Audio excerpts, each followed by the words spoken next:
সর্প ফনা বিস্তার করে সারা রাত পাহারা দেয়। মাগো, সেই বালক কি আর সামান্য হতে পারে গো? পারলে তো সর্প দুটি দংশন করতে পারত। কি গো মা, পারত তো, কিন্তু করেন। সারা রাত ধরে ওই সর্প দুটি ওই গোপালের মাথার উপর ফনা বিস্তার করে সারা রাত পাহারা দিয়েছে। তাই ওই ব্রাহ্মণটি মনে মনে চিন্তা করলো, এ বালক সামান্য নয়, এই বালক একদিন রাজা হবে। তাই ওই ব্রাহ্মণ ওই বালককে কোলে করে বাড়িতে ফিরিয়ে নিয়ে আসে। বাড়ি ফিরিয়ে নিয়ে এসে ব্রাহ্মণীকে ওই বোনের সব কথা গোপনে শোনায়।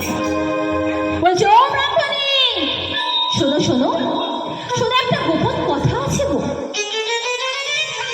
কি কথা জানো ব্রাহ্মণী? আমাদের এই বালক সামান্য নয় গো।